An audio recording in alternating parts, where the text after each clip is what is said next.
Welcome back to Bridging the Gap. Keisha James here with Girl Chat. Gonna finish up a discussion with Kanisha. I know my husband had a nice little interview with her, but we're gonna chat because that's what girls do. So I'm just gonna welcome you because I didn't get that opportunity. Well, hi, how are you today? Thank you. Thank you for being here. Thank you. So my question to you today is, how's the campaign trail going? It's going. It's Yeah. fun, learning different things, the political side of things. So learning and just being literally it's good. It's just growing. I'm happy. I'm grateful that this gives me a bigger platform to do what I've been doing Right. and what I've already done. So And again, remind us, what's your biggest motivation for running for Board of Ed? to be a voice for our community. And Students, something teachers, tells me staff. not just the community, like you said, it's for the kids, because I was listening to the end of their interview, and you really do have a compassion for souls, or excuse me, for kids. I do. I You would say see, so. you would see, I go definitely to say church. so. I go to church a lot, so souls come into play. Well, So that's yeah, fine. definitely, we have to be spiritually goal. Like the purpose is for everybody, So where Jesus takes care of us, we're supposed to take care of our people too. So that's wonderful. I love to serve. So for Amen. me, serving is a good thing. It may sound like a bad thing, but I love to serve in a passion of creating a place and a safe space for Right. anyone. So yes, I'm running for Board of Education, and our Mhm. students are a big part of our future because they're going to be the ones that's going to be running stuff when they get older. When they get our age, Indeed. they're going to be ones making interviews and doing girl chats. But in Mhm. order to make sure that our students are well and have the right mental capacity, we also have to think about the teachers that are teaching them, the parents, their guardians, and the Right. staff, and the community as a whole, because we all have to work as a collective.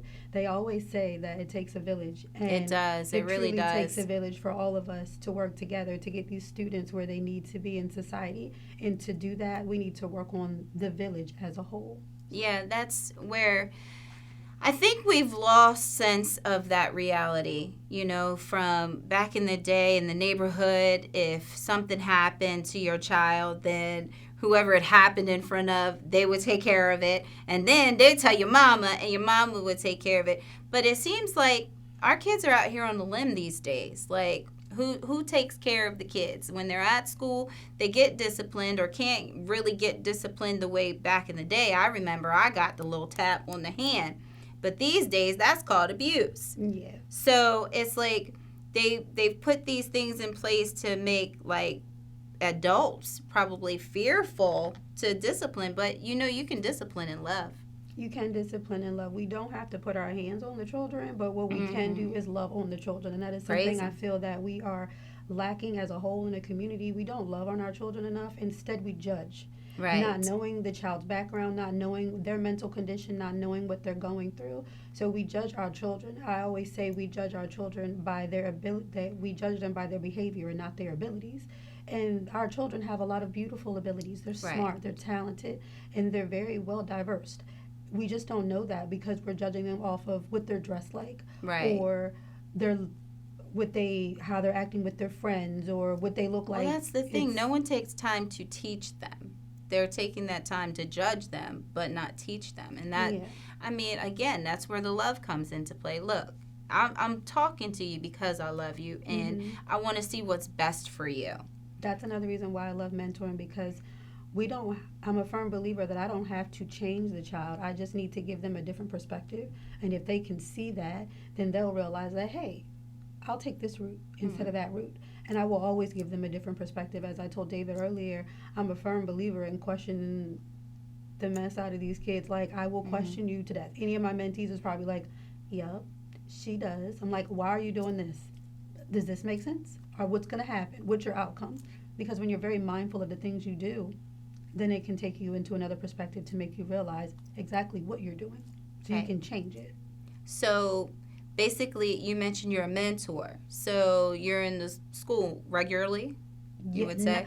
Yes. I haven't been regularly this year where the school system started back up, but yes, I'm about Especially to be. with the campaign trail and everything, that's probably taking over Well, a not lot necessarily. too. I've been sick this year, so Oh. that held me back a little bit. So Mm-hmm. I'm about to be all boots on the ground right back in the school systems. Mm-hmm. Well, I'm definitely praying for your healing because Thank that's you. definitely a priority at the moment. But I remember being in school, and especially in middle school, my counselor, that was my mentor. I'll never forget her, Miss Coleman. So if you ever get to see this, Miss Coleman, if you're out there, I love and appreciate you.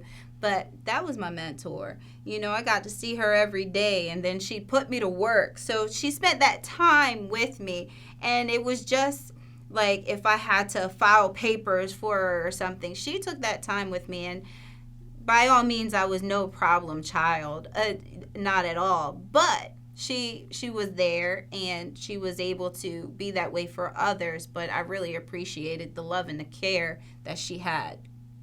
And when you have someone who actually loves and cares for you, Mm-hmm. you see that and you feel that, you want to change your compassion towards others too. Because Yeah.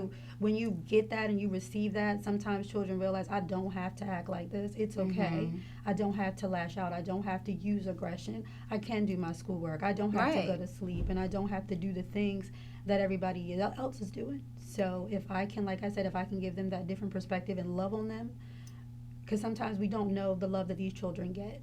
And I just make sure that I love all my kids all the same Mm-hmm. way. I just provide Mm-hmm. love and make sure I know that they're worth it. I teach king and queen behavior is one of my biggest things.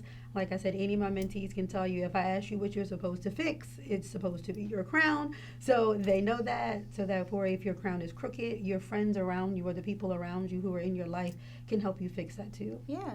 Say, hey, sis, I noticed this is going on in your Mm-hmm. life. What can I do to help you out? Not say, okay, Yeah. what are you doing? But sometimes you can relate to somebody like that, And though. Like, sometimes you need I tough would hope love. I would be able to say, hey, Kanisha, I noticed this about you. It's like, you want to talk? That's what sisters do. You don't criticize, you don't put each other down, you don't judge because you don't know what's going on in their world. You never know. Like you even when as adults, like even we have teachers and staff members who are supposed to be overseeing our students. And to even ask a teacher or a staff member or their parents or how they're doing in their day, that needs to be done as well. Just like you said, it's nothing wrong with asking how you're doing because they still need to teach our students. Yeah. We don't know what they're going through. There's been a lot of deaths and things of that nature lately, and how do we know how these people are feeling? And they still need to teach. They still need to teach our students. They do, yes. So I think we talked about that the last time you were on as a whole panel. We were talking about mental health days for teachers.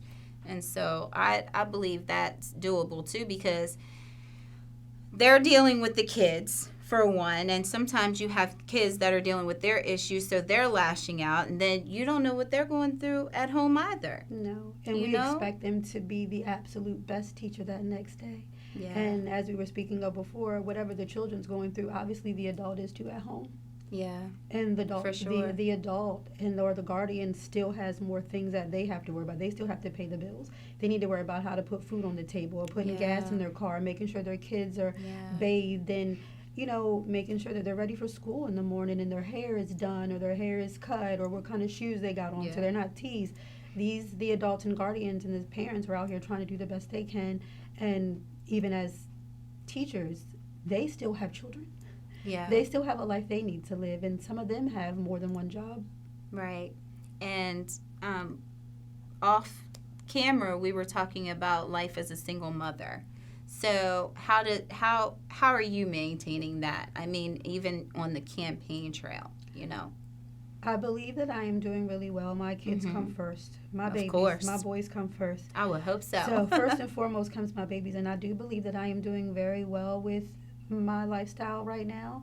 And I think my boys could say that. I think that I'm doing really well. Yeah, and I'm pretty sure they could say, wow, I'm proud of my mom because she's out here doing a service for not just us, but for other kids. And, I'll give you your props for that. I hope they would, my boys. Yeah. I hope they would. I hope they Wow. would Wow. So are they, I don't know if you've started knocking doors and stuff like No. that, but will they be helping you with that? think that. Of course. Yeah. Yes, Yeah. they will be. I also think that I'm gonna let them do their own little. So I do photography as well. Mhm. So my boys also do photography and videography, and they're really amazing at it, especially with sports. And they are going to be like my own little personal videographers and photographers at certain events. Okay. So that's another thing. You really do wear a lot of hats. I wear a lot of hats. Wow. I'm very multifaceted. Oh my! The more we okay, what is it that Kanisha does? What What do is I the do? typical life of Kanisha?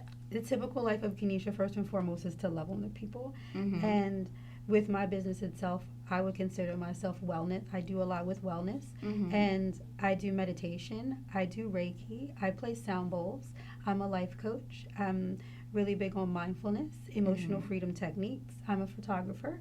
And I also have my own aromatherapy business. It's handmade, all natural, vegan, gluten-free products that are handmade by me. It was specifically made out of the start of my health because I do have fibromyalgia and Crohn's disease.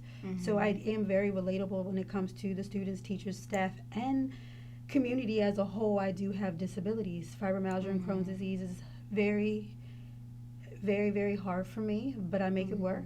I keep pushing through every day to make sure that I live my life to the best of my ability. Push with a purpose, as always. That's good. That's good. I'm sorry. You have again that you have to deal with those diseases because I don't know how it would be. Well, I do. I know God carries me a lot of the way. Going. So you just, that's You the just words. Keep going. You just Press keep on. going. And when you learn, and one of the biggest things that I've learned about my health is to love on myself. Mm-hmm. And I'm really big on teaching self-love and as well as promoting self-love and love within myself. I'm far from perfect, but I am learning that self-love is very conducive to my lifestyle. And it lets me know the importance of myself and how much I mean to myself. I'm a firm believer as a life coach that I say self-love is selfish. If I'm not selfish with my life, then where would I be for everybody else? Well, there's scripture that says, I'm fearfully and wonderfully made. So, and sometimes we have to remind ourselves of that. And the next part of it talks about the things that he made being marvelous. So when we went to ladies conference one time, they were like, fearfully and wonderfully made and marvelous, because we are his creation. I'm definitely a marvelous person. I would definitely say I'm very eccentric. I am me. I am who I am. I always tell people you get what you get, but I'm going to love on you regardless. And, that's what it's all about, It is. And love and respect yourself, especially when, as a single woman, for me, I've been in a abusive marriage. I've mentioned that before. So you have to remember who you are, not let that get you down. So I'm not familiar with your circumstances of being a single mom, but, I know that you've been divorced in the last 2 years, but it's very important to remind yourself that you do have that purpose. And so I've realized that. that's a great mentality to have. That I am important. If there's no me, one of my favorite quotes is, there's no you without you. And that last you is in all caps. Because regardless of what you do in life, I don't care who you believe in, you have to get up and go. You have to get up and move. First of all, you have yourself to take care of. You have your kids to take First care and of. foremost. And they talk about on the airplane, if something happens, who puts the mask on first? You have to put it on yourself first, right? Because you can't take care of anybody else. Our first instinct is to put the mask on the other person. But no, you got to put it on you and then make sure the other one is taken care of. So that's good advice. Yes, when it comes to love, I'm a firm believer that love is a frequency, not an emotion. Mm-hmm. If we all rode that frequency of love and not vibed off our emotions, because that's when we get mad and I don't like you for what you've done, or I don't like what you do, or I don't like how you move. That's because of my emotions, not the frequency. The frequency we ride is just way better. Well, no, than just because you basically, it's better. not the dislike of the person, it's the dislike of the action. So when do you stop loving the person just because of the action? So if we all rode the frequency of love, then we would be just fine. If only. If is a big word. Only, Even in the Bible, it says if. 2 little letters is a really big word. Well, I so appreciate you, Well, and thank thank you. you for chatting with me, because I don't want to go off time because the man, he'll tell me. So, but I appreciate you, Thank and I look you. forward to chatting with you again. Thank you. I appreciate you for having me. All right. Thank you for watching this segment of Girl Chat. We'll talk soon.